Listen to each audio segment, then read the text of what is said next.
Guys, bear with me whilst I do the usual stuff in the background here. Um, Hold on. I just pressed the wrong button. What an idiot. Just removed it rather than pinning it. Let's try that again.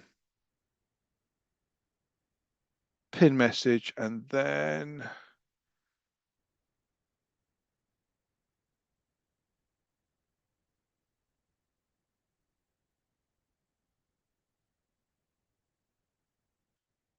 cool. Well, if you're watching us tonight, well done for choosing us over the semi-finals of the Eurovision Song Contest.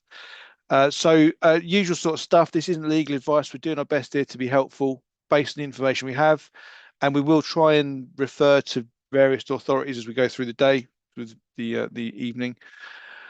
And what else? Oh yeah, no personal data in the chat, please. So basically, ask the question as if they're about someone else or about a hypothetical person. That is the way to get the best way to get the same answer that without putting your data on the internet.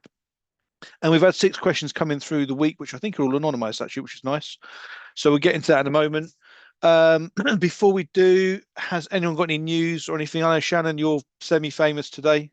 I can share the screen if you want me to, in terms of if you want me to, yeah, No, that's all share right. the I'm just report. going to talk about the report because there was Yeah. there's a big report. The Work and Pension Select Committee have been doing an inquiry into essentially how the DWP safeguard vulnerable claimants. And so part of that was like giving evidence with lived experience and everything else. So the big win, so yeah, there is an article on the BBC about it, but like the big win for me is one of the recommendations is around sort of lived experience and recommending that the DWP works with, people with lived experience of claiming these issues and have these vulnerabilities to improve their services. There's a lot in the report about accountability. And there's also one participant but mentioned about sort of like the duty to refer not working, which I think is interesting when the main sort of recommendation of the report is having a sort of safeguarding, a duty to do a safeguarding referral and stuff like that, um, to see how hopefully that will then actually work and it won't fall down the same traps that the duty to refer in regards to homelessness does. So yeah, I think it reads quite positive actually. And I think it could make a big difference if it's all implemented. But one of the downsides of the report, I guess, is the DWP don't have to accept all the recommendations. They do have to explain why if they're not going to though. So I guess it's sort of a watch this space thing. But yeah. Were they were they like receptive, or did they kind of want to know why the duty to refer doesn't work, or is it kind of okay, cool. Yeah, so they were asking questions about it, within sort of the round table of like why it doesn't work and sort of seeing where it falls short.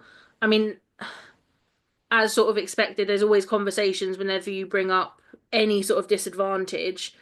It's well, that's not our area.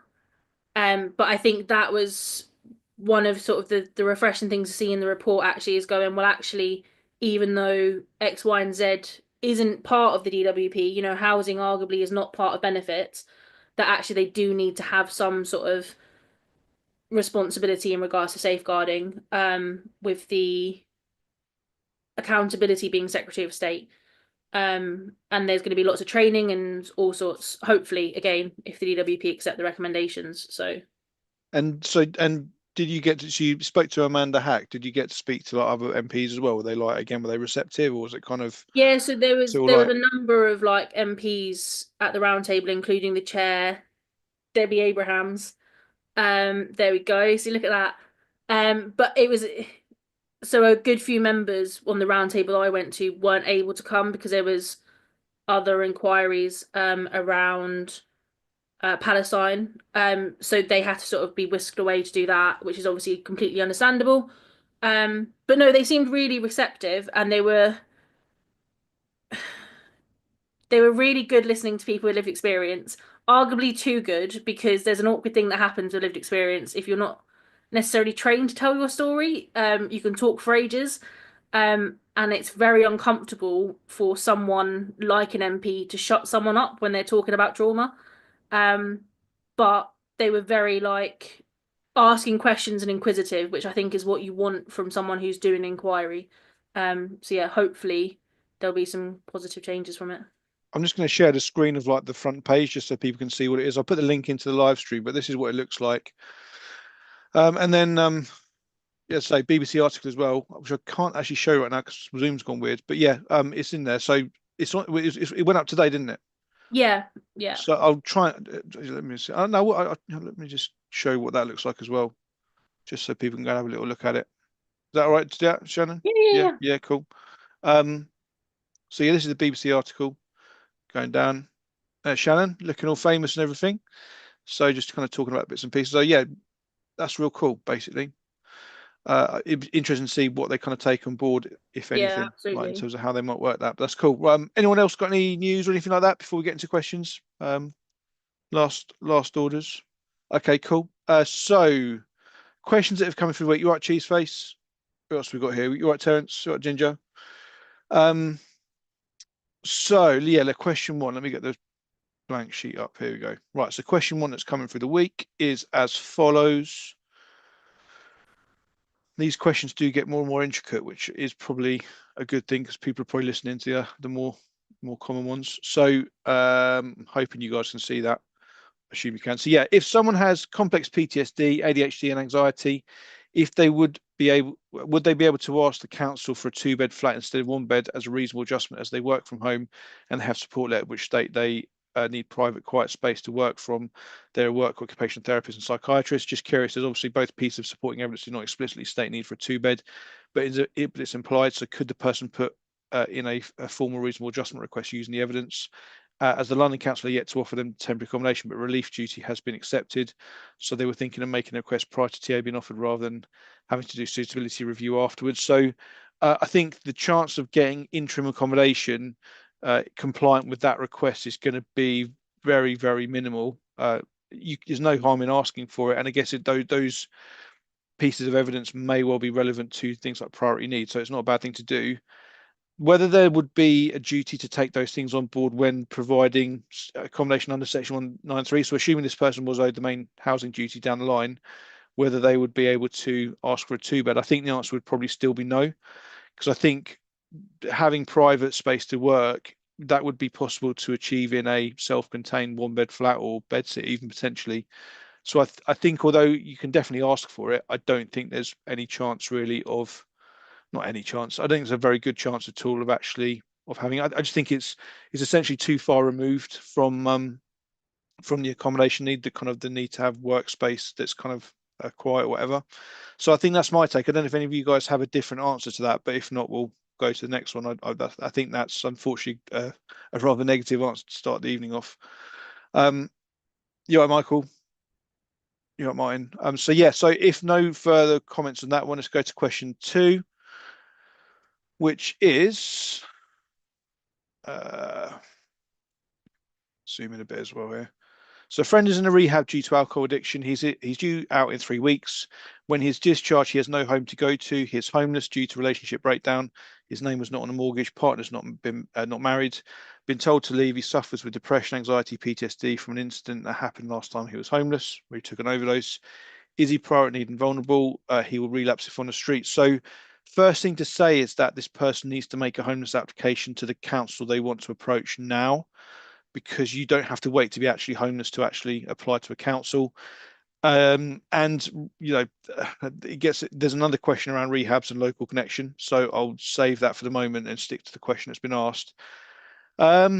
So again, my understanding of the situation would be he's got no rights to live in that property. So if it's the ex-partner's property and has asked this person to leave, then he's going to be homeless. So makes homeless application, he's threatened with homelessness. And the question of priority needs, the answer is probably yes, but it's never guaranteed. So those diagnoses all have the potential of leaving someone in priority need through vulnerability, but it's never just a case of quoting the diagnosis. You have to show how it renders that person a significantly more vulnerable than a healthy and robust person would be. So again, that's a very kind of glib way of saying it, but that's a kind of the beginnings of the legal definition of vulnerability. So I suggest this person maybe searches for the word vulnerability on the channel. There's a playlist about priority need through vulnerability, and have a look at those videos and see how you would want to formulate your argument. because if you just say I have PTSD and go to a council, they probably won't consider that properly. You need to focus on what are going to happen to those issues should you become homeless. And actually, obviously, we've got the additional thing here about risk of relapse, which again is a standalone potential category on its own. So obviously, it's completely coherent to say this person's currently abstinent, but being homeless would leave them at high risk of relapse. That again is a very strong argument, but again, it's not a kind of a given. So you'd want to kind of knit those things together really and kind of make a, kind of make the point that if you put all these things together, if this person was to become homeless, then they are at high risk of relapse. They're at risk of worsening symptoms, whether depression, anxiety, PTSD, plus potential suicidal ideation or risk of suicide, that sort of thing. So I think the answer is yes, but it's not that simple. You need to kind of give a bit of detail about that. So yeah, Shannon. Yeah, I was just thinking as well, and I don't. So if we take addiction to be a mental health illness diagnosis and whatever, would it not be, 8.27 of the Code of Guidance, people are homeless on discharge from hospital following a period of treatment for a mental illness are likely to be vulnerable. Would a rehab count? I know you're slightly pushing it, but would it be helpful to sort of throw in there as an additional sprinkle of like, look, this is an illness, this is mental health. Like there are doctors at a rehab, there are medical professionals at a rehab facility. It's not too much of a stretch to say that's a hospital-like setting in my mind. No, I think you're right. I think in some case, but I think the issue is that the word rehab carries a rather flexible definition. So I can think of some Okay. charities that call themselves a rehab when it's like you Yeah, guys ain't a actually, yeah. rehab. Yeah, but no, so there are certainly kind of detox settings, particularly if you've got a detox with a kind of inbuilt kind of yeah, sort of detox setting with kind of clinical staff and so on. Then yeah, I mean I would say I think it's relevant. I'd say probably easier just kind of to keep the diagnoses and kind of yeah bring it together with this fact that you've been yeah in some kind of setting. I think when the guidance talks about the inpatient setting, I think they are specifically referring to effectively mental health hospitals. But yeah, who's to say really? And I think the argument still stands. I think the point about vulnerability is that you don't have to, that there is kind of wiggle room to sort of advance new arguments that weren't in the listed characteristics. So I think kind of phrasing it like that is not, certainly not going to hurt. So I think yeah, that could be something that's worth saying as well. Um, so yeah, any other comments on this one, guys? Could I make a comment that there is no magic sort of formula at which you could say, yes, this person is in priority need. What you're dealing with is a situation where the local authority will make a decision. And I suppose the way to phrase the question is if the council were to find this person not in priority need, would they have a good prospect of success in challenging it? I'm sorry if that sounds like really wordy way round, but the problem is that however bad your condition is, there's a really strong risk that you'll get a negative decision. I've spent quite a lot of hours in the last week drafting challenges to non-priority need non-vulnerability decisions. I had one last week for somebody that was a victim of torture and trafficking, and he's been diagnosed with post-traumatic stress. They acknowledged that, but said the trauma was quite a long time ago. And I said to him that rather misses the point of what post-traumatic stress is, because by definition it'll be in the past. And then today I had somebody he's got quite high level personal independence payments, and they just sent it to Now Medical and everything. So everything he said was downplayed. So this person here, for instance, would be likely to get told, okay, you've got where's it gone? Yeah, so you've got depression. Well, everyone's got that, and you haven't been referred to a psychotic unit because of it. Same for your anxiety. PTSD, well, that was a long time ago, and we don't think the trauma's a problem now. And so you can see them knocking that. But the reason I'm saying that is not to try and dampen your spirits, but just to say to people, don't be put off because you may well be entitled to be treated as vulnerable, but it's very, very likely that the council will have a word process, a document, and Now Medical will come up with some advice to the having never met you that you're not in priority need, but do challenge it, and you may well succeed. It might also be worth in the rehab setting at the moment, if there is clinical staff or if there are kind of people with expertise, gathering, essentially putting it to them, saying, look, I don't just need kind of what my medical records is. I need your opinion about what's likely to happen to me should I become and remain homeless. Again, that might be a good opportunity just to kind of go into and make the homeless application with some strong evidence behind you. So yeah, Karis, you got anything to add to that one? All right. Not just the mental health team, not just the rehab staff, but a mental health. Try and get referred to the mental health team. Yeah. Get Cool. evidence from them. Yeah. And I think, potentially just kind of update the GP as well, because the GP might not know that you're in rehab, but it's obviously relevant for the GP as well. So yeah, I think I think that's hopefully that's an optimistic, although kind of realist kind of way of looking at it. So yes, this person's probably in I'd say almost certainly in priority need, but still that doesn't make any difference to often with councils when it comes to the first decision. So get ready for that challenge. Yeah, cool. So number 3, coming right up. So what are your thoughts on someone who's claiming priority need due to having a child contact order in place? The order gives 3 nights per fortnight, Friday to Sunday, and then 3 hours contact in the alternative week, along with some contact during school holidays, based on the children living with the other parent. We have issued an on-priority decision. So again, my understanding of general kind of orders around childcare arrangements are that children, or family courts aren't supposed to really say where someone should be living, or it doesn't kind of hold a lot of water when it comes to housing kind of situations. But that's about as far as I can take it. So I don't know if anyone else has got a better answer than that would be helpful. I think, Will, you kind of probably dealt with this sort of thing before. Yeah, I have, and the case you want to look at on this is I'll put it in the chat if I can.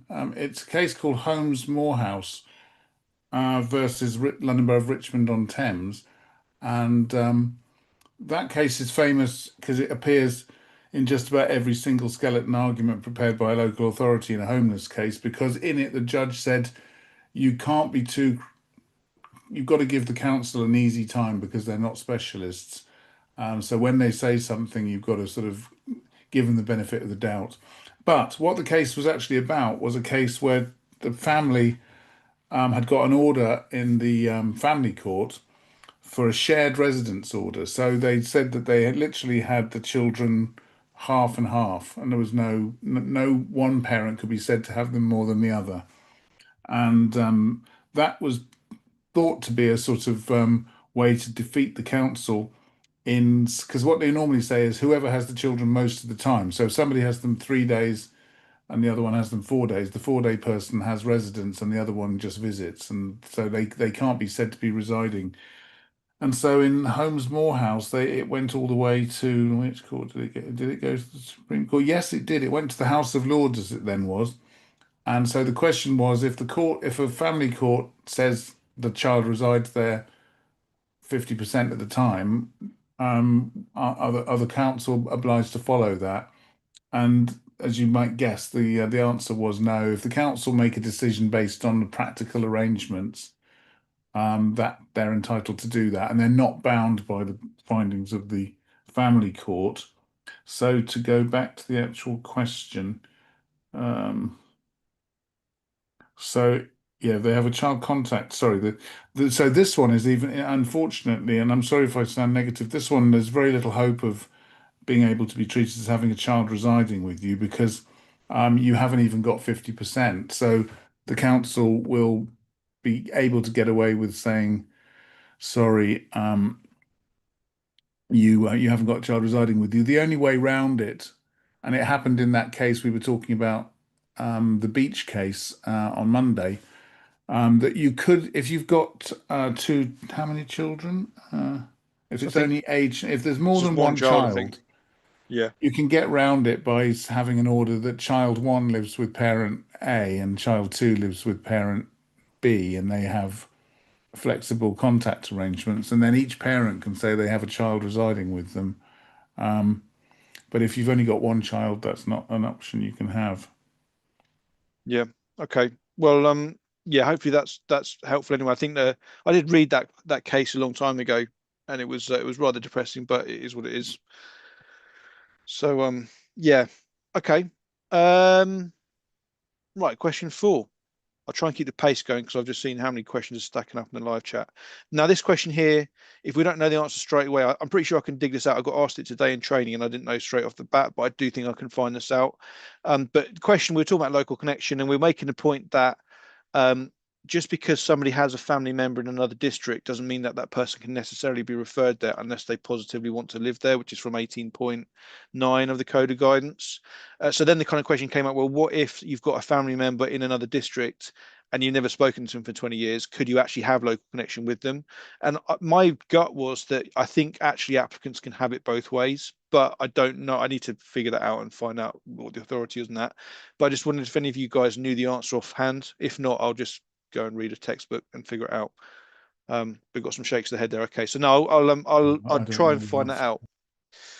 So and try maybe raise it next week or whatever. So question 5 of 6. There's a bit of there's a block quote here of a decision letter, which is not my favorite thing, but anyway, I think it's not too big to fit on the screen. So this person's in band 1. In fact, you know what? This isn't even anonymized. Let me just take that back because I want to keep fairly rigid with this rule. So the last 2, in fact, neither of them are anonymized. So we'll do those at the end. So let's get back onto the live chat, see where we're up to. So this one here, question 5. Whoops. Is going to be, person was told by the main housing agency that their poor credit rating stops them from receiving help, even though the council is helping them through the rent deposit scheme. What options are available to them now? Okay, so generally speaking, if you're getting help through the rent deposit scheme, I mean, my understanding is the credit rating wouldn't be really an issue because the council's basically guaranteeing the deposit. But because rent deposit schemes are not kind of some statutory thing, they're kind of done how councils want to do them. I guess it's going to depend on the circumstances of that particular council's rent deposit scheme policy. But I think the only answer we can give to that is you'd need to go back to the council and explain what you've been told about the credit rating and just work out what they can do. Because I don't think it's a fatal problem at all, really. I think the council, in one sense, they have people with poor credit ratings turn up in housing quite a lot because it goes hand in hand with being homeless. So I don't think it's necessarily a fatal flaw, but I think you just kind of the only way you'd find out for sure is to check it with that particular council, because otherwise they might have their own policy that's not kind of universal. So other than that, don't know what else I can say about that one. Anything else from you guys? If not, we'll go to the next one. Okay, so question 6. Individual applied for the housing register and filled out a medical assessment form. A year has passed, multiple emails sent, and follow complaint procedures. Any advice on the next steps? Okay, so just this person may be aware of this already, but just to differentiate between a housing register application and a homeless application, if you apply for help with housing in any particular way to a council and you tell them that, or you give them reasons to believe that you might be homeless, and then effectively turn out you actually are homeless, you need to be dealt with what's called Part 7 of the Housing Act rather than Part 6. So Part 6 is generally going to be under so housing registry is generally under Part 6.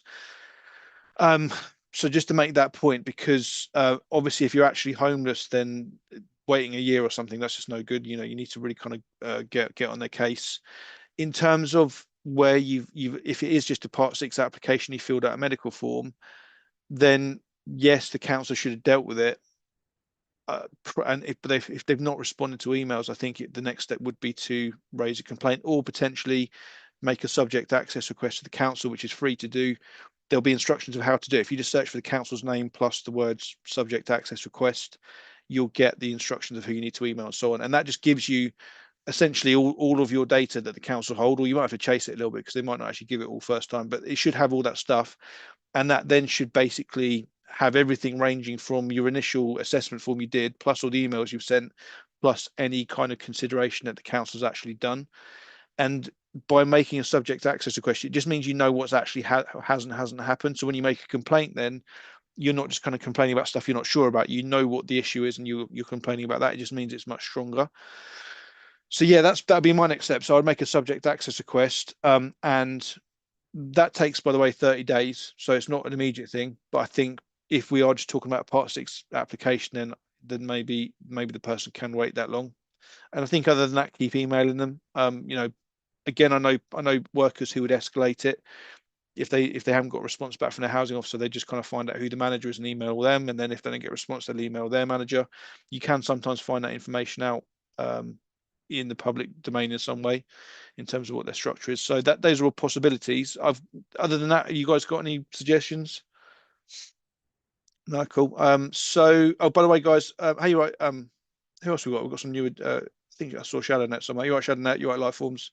So, just to say, guys, usual sort of YouTube stuff. If you find this stuff useful, do give this video a like, and if you haven't subscribed yet, do subscribe because you get notifications of new videos. Question 7. Someone just saying that it's not classed as a care need for a spare bedroom. So I think that refers back to question 1. I mean, there are situations when you would be entitled to an additional bedroom, but that would be where either you've got very, very kind of big equipment, or where you have to have a live-in carer. But certainly I think in the situation we're talking about, yeah, I don't think that will qualify.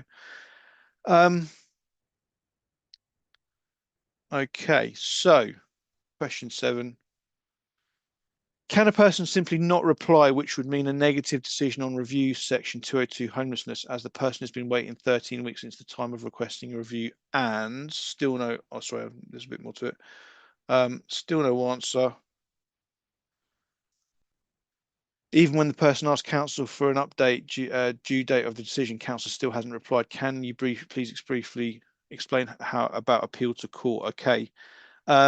I'm going to leave this to Will, other than saying, although I think technically a layperson can apply to court, you really do want to get a solicitor at this point. So yeah, Karis, do you want to have a go at this one? I was just going to say, so it's about the timeline. So if the day they should have made the decision pass, they should have agreed it with you. So when the date comes up, they would have agreed a date with you. So from that date, you have another date to put in your appeal to the court, and the appeal to the court is under section 204, and that's on a point of law, which a layperson might not know. So that's where kind of it falls down, is that you have to know what the point of law you're arguing with, and the council you can say, oh, it should have been this, the deadline has passed. If you're on about not responding to them, it kind of leaves you in a worse position if you just then try and apply to the court, because what are you appealing? You're not appealing anything because nothing's been decided. So what, in terms of, so if a review's going to take 56 days, if the council literally blank you, they don't do anything at all, they don't agree an extension, they don't say anything, you don't hear from them, does that change their position at all, or do you still have to assume that they've asked for an extension and still have to be patient? How does that work in practice? No, so we would keep an eye on the date, and you'd say, well, the date's appeared now, you haven't asked for an extension, I'm going to now appeal on the point of law. Okay. And so in this situation, so then there's no sort of time limit to that. So we're talking about going 5 weeks over the 8-week limit. Is that still, you've still got time to actually do that? If you, as I say, I mean, I think it seems sensible to assume that you would need a solicitor to help you out with that process, because it's not straightforward. Yeah, because now technically you're out of time for the appeal, because your 8 weeks are done and you're now 5 weeks over when you only have 3 weeks. Right. Okay. So is there any coming back from this? Is it actually too long? Well, no, is go to them and ask for their decision. Right. Chase them up for their decision, and we do get cases where the people have just been blanked. So this would be, we can kind of apply for it. Well, we would put in, if he came to us, and we would put in a pre-action letter. Yeah. Chasing up this decision. As you know, I'm going to say now, don't you? Have you guys got capacity at the moment? Are you flooded? No, we've got capacity. Okay, cool. So for guys watching, Will and Karis work for Vogo Solicitors, and I will share the link to their kind of like triage form when the video goes up as a recording. So if I put it into live stream chat, it just gets lost. But if you wait until this becomes a recording on the channel, there'll be a link to that which you can fill in, and just kind of one of these guys will ring you back and basically just kind of go through that. So I think, yeah, I think this person basically needs to get some specific advice from Virgos or another solicitor if you can find one. So yeah, cool.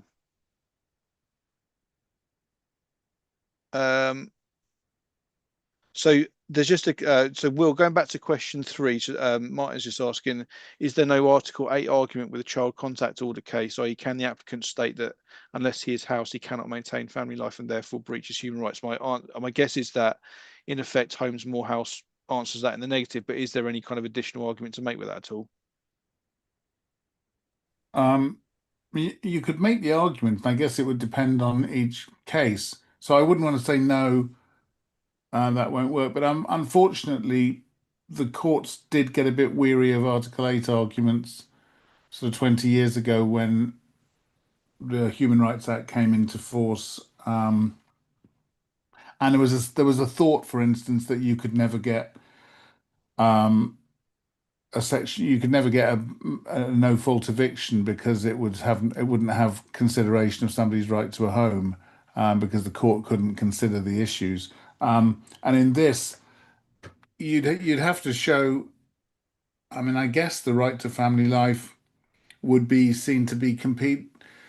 Whether it's proportionate for you to have extra housing, or because and the courts are likely to find no, it's not, because the problem is if this was established, then every time a family break up, the council would have a duty to provide more housing for parents who aren't living there and having contact. So you could try it, but you'd have a really uphill struggle.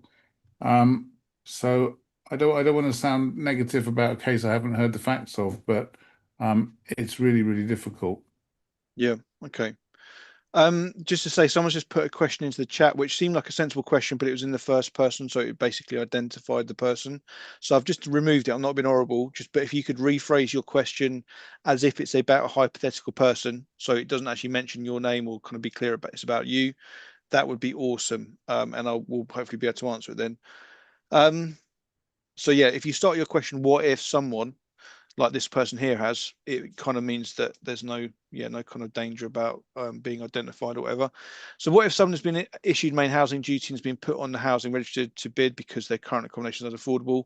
How long would they need to bid for? Okay, so so in one sense, this is not a question we can answer here. The closest I can come to it is if you go onto the YouTube channel and you search for the term waiting times, average waiting times. Basically, I did a video back in January where I basically did an FOI to every council in the country to get their average waiting time for people owed domain duty, and it's broken down into bedroom size where possible. So that gives you a ballpark. It's not obviously it's an average thing. It's not kind of like definitive, but that will give you a ballpark like understanding of how long it is you're likely to wait, because for some councils it's just going to be days, and some councils it will be decades.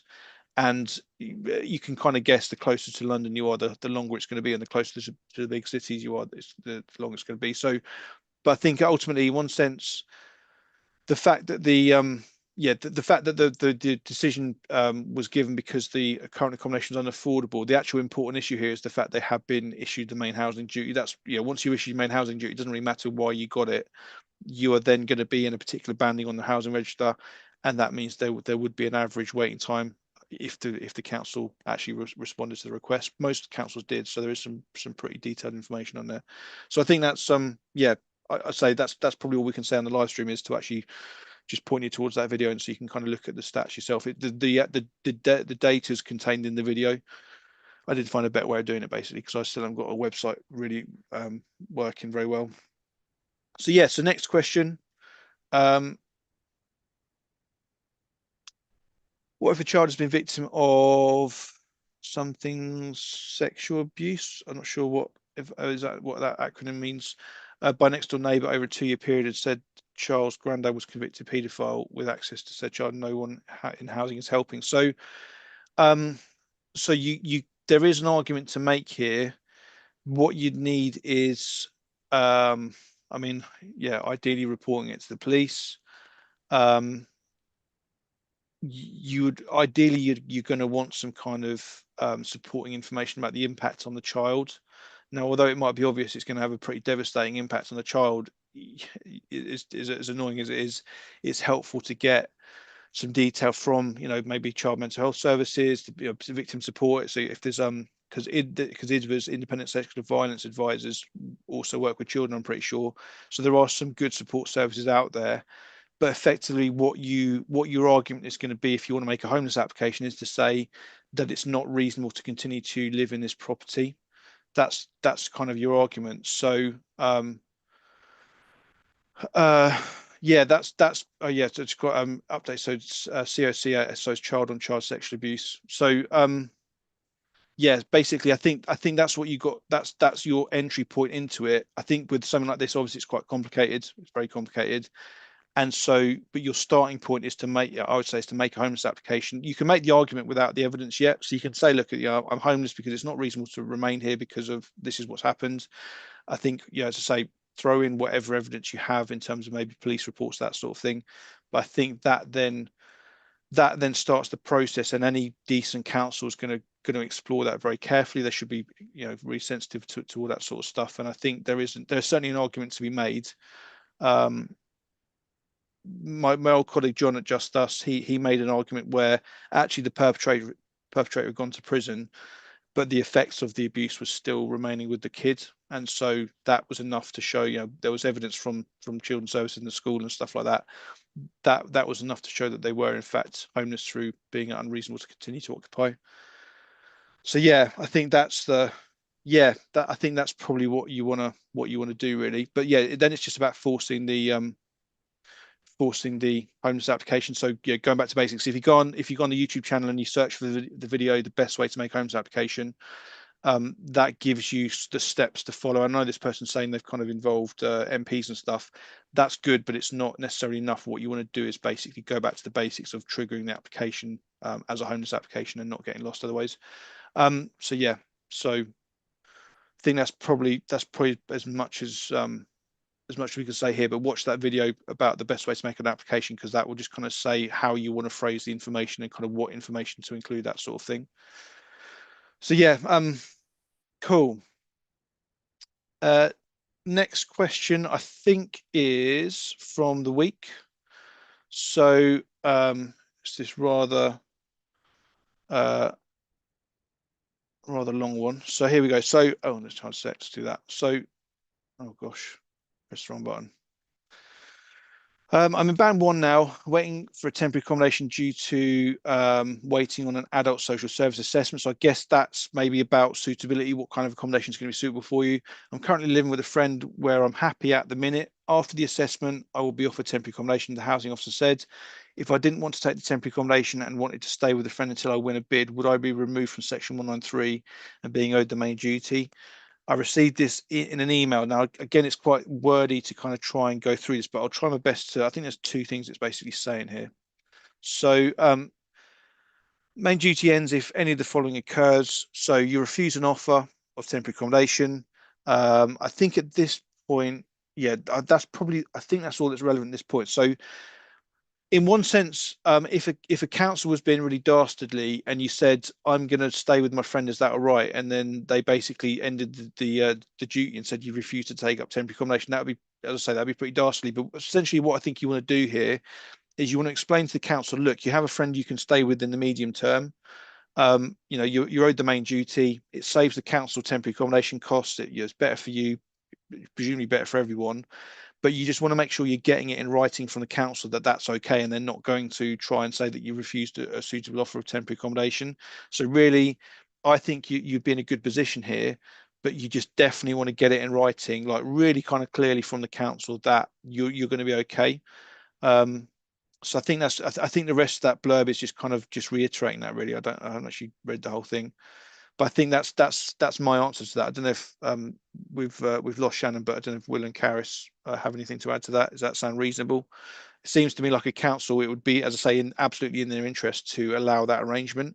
And I mean, what I can say, there's a case called Edwards v Birmingham, which is technically talking about interim accommodation, but I don't see why this principle wouldn't apply to Section 193 temporary accommodation, where it basically says, people are, they're at liberty that they can elect to stay with a different, in a different arrangement, as long as the council knows about it. And should that arrangement then fall apart down the line, then they should be able to reapproach, and the council should, in that case, trigger in Section 188 accommodation. So I think that I've not seen it with Section 193, but I think it's a sensible argument to make.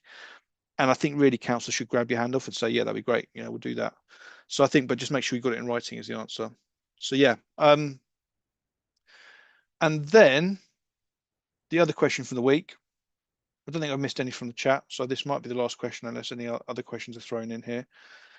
So can I apply to different councils which I do not qualify for with a Band 1 statutory homeless decision? Do I have any other options now? I've been awarded Section 193. I'm currently in the city council wanting to try for a county council list or housing associations. So, okay, so basically the short answer is no. Once one council has accepted a duty to you, you can't, that doesn't transfer to other councils unless there is some particularly helpful council out there. So technically it's possible, I think, because you can have these reciprocal arrangements, but in one sense, councils are already stretched. They haven't got enough time to do the stuff they need to do. So I don't think that's going to be very likely. So the answer is probably not. You can ask for it. Doesn't hurt to ask, but I don't think they're gonna kind of go into that, because it's it means councils have to then cooperate with other councils, which is not the easiest thing to see. So yeah, I think that's the answer there. The other thing to say is that I mean you'd have to check out the wording in the housing register, the housing allocation policy, because again there are some councils that basically do cooperate with neighbours. And I know in Bedfordshire, I don't know if it's the same case now, but Bedford, where I live, it used to be that if you're in Bedford Borough, you could still bid on properties in central beds. Now, as I say, I don't think that's the case anymore, but I think it might still be possible in some areas. So you might just want to, the answer is you basically have to ask the council to see what's possible. I think that's the short one. So yeah, just to say in the chat as well, guys, it's just more people putting questions in the first person. I'm just going to remove them, but if you want to rephrase them in the third person, ask them as a what if question, that'd be awesome. So yeah, anything to add to that at all, Will and Karis? No, cool. Then there's got a question here which I think is a little bit of copy and paste blurb from a decision, but yeah, so basically after Housing Act 1996 Part 7, blah blah blah, decision is issued to an individual with mental health and depression, also dealing with domestic abuse. Or is there more to this? Is this just a question about non-priority? I'm not quite sure. Yeah, it seems like there might be more to come on that one, so I might just leave that for a minute. But yeah, in the meantime, whilst we're just waiting, I'll give you another 30 seconds. There's a bit of a lag here, so I'll just kind of wait to see if that person adds in another bit to it. But if it is, I mean, let's assume it is a question about whether you can challenge that. The answer is, as Will kind of said earlier, yes, you can. In fact, you probably have to. So someone with mental health issues, depression, and dealing with domestic abuse, there's definitely reason to believe they might be in priority need. There's definitely an argument to be made.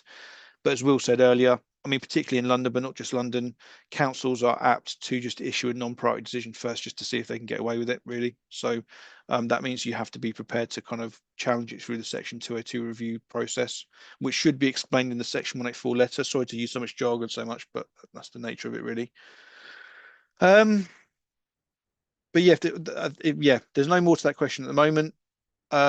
Few other bits and pieces just whilst we're here. We're actually ahead of time for once.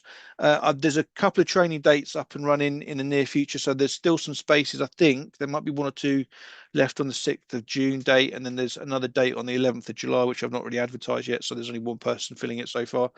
So yeah, so basically, if you're interested, if you work in a sector, or if you're helping other people, have a look at it. It's on Eventbrite if you just search for homelessness best practice. I think this is the rest of this question here. No, that's me copy and pasting the wrong bit. Hold on. What is potential time review, county judicial review with the help of a solicitor take? So, I'll let Will or Karis answer this fully, but again, it's a little bit like how long's a piece of string, because it just depends on a lot of things. But I think we're talking months here rather than days or years, if that makes sense. So, it's going to be something like that. But yeah, do you guys want to just kind of just give like an idea of the timescales involved in this? So let's say this person came to you tomorrow, and basically there was a negative decision. Presumably you have to assess them, which takes a few days. You have to potentially get some more evidence, and then you have to start kind of crunching it with the council. What sort of time frame would we be potentially looking at there?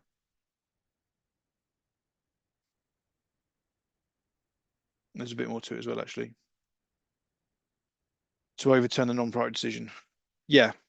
Does that make sense? So yeah, so what's the tip? I mean, there's another question I think thrown in there, which is, will the person be housed whilst the review takes place? So again, what's the sort of timescales on that, guys?